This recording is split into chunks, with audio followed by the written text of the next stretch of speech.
আচ্ছা, ও এখন যেরকম করতেছে এটা কি ছোটবেলা থেকে এরকম ছিল? ছোটবেলা কি ছিল? একদম শান্ত ছিল। এরপর কি হয়েছে?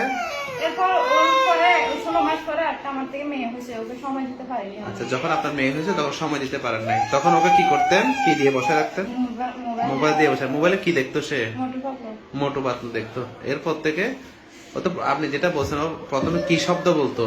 প্রথম থেকে 7-8 মাসে দাদা এটা দাদা বলতো, আর কোন শব্দ বলতো? আর বাবা বাবা দাদা বাপ্পা দাদা বলতো, আর এখন এখন কিছুই বলে না। তাহলে এখন কি করতে হবে বলেন, আপনিই বলেন। আইসা ইজে এটা বলছিল ইজে তো রাখে না এখন বলে না।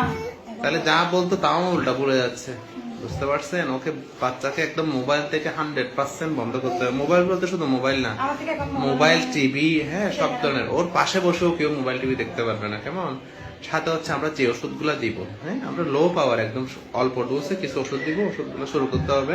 সাথে আমরা কিছু থেরাপি দিব, এগুলো করতে হবে, এবং প্রতি মাসে একবার করে আমাদের কাছে আসতে হবে। তাইলে বাচ্চা আস্তে আস্তে ইমপ্রুভ করে ফেলবে ইনশাল্লাহ, বুঝতে পারছেন? বুঝতেছেন তো মোবাইলের কি ক্ষতিটা করছে? বাচ্চা এক জায়গায় স্থির হয়ে বসতে চাচ্ছে না, চিল্লা পাল্লা কথাবার্তা ভুলে যাচ্ছে, কেমন?